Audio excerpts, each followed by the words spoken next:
Takdirku sing jawab ki curhat mesti sliramu beto ati beto lambe wis kadung mati rasaku kang mas rungokno tangisku pecikeku ilang saka uriku paribasan rangge lintang ing angkasa kowe beto aku marang tresno iki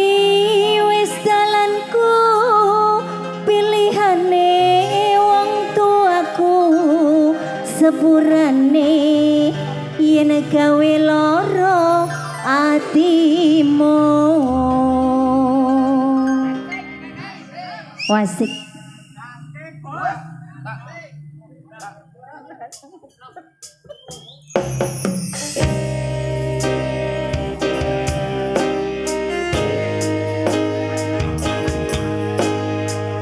Ance, sindene kon absen.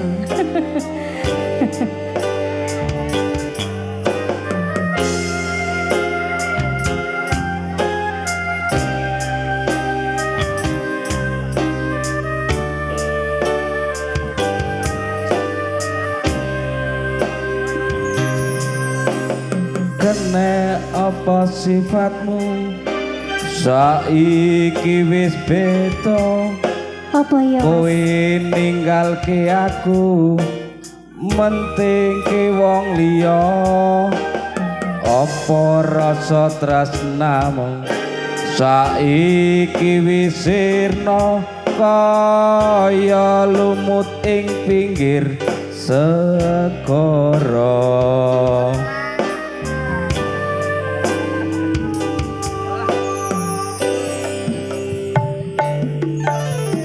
Sesek ning jero dodo pancen nglarake arep kepiye meneh kowe wong randuwe aja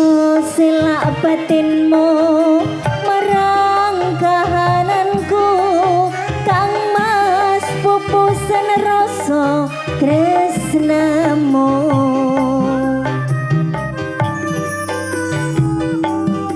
apa iki satenane takdirku sing jawab ki sliramu beto ati beto lambe wis kadung batirku kang mas rungokno tangisku pecikeku ilang saka uriku paribasan ngrangge lintang ing angkasa kowe beda gawe lara marang tresno iki wis dalanku pilihane wong tuaku sepurane yen gawe lara atimu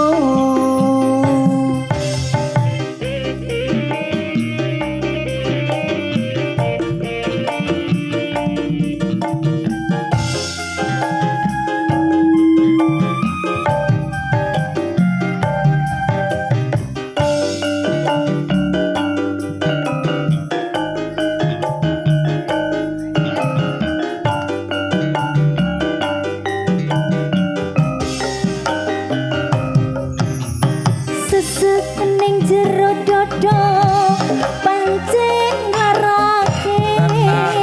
arep kepiye maneh kowe wong randuwe aja selak batinmu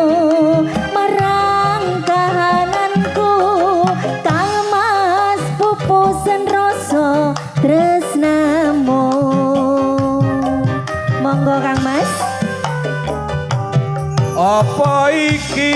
satenane takdirku sing jawabi sliramu beda ati beda lambe kadang mati rasaku akan mau serungokno tangisku bajieku ilunga saka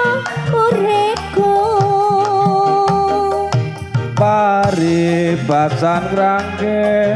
lintang ing angkasa kowe beda gawe lara marang tresno iki wis dalanku pilihane wong tuaku sepurane yen gawe lara atimu apa iki satenane takdirku sing jawabke sliramu beda ati beda lambe kadung mati rasaku akan mau serungokno tangisku bajieku ilunga saka uripku paribasan ngrangke lintang ing angkasa kowe beda gawe lara marang tresno iki wis dalanku pilihane wong tuaku sepurane yen gawe lara atimu sepurane yen gawe lara atimu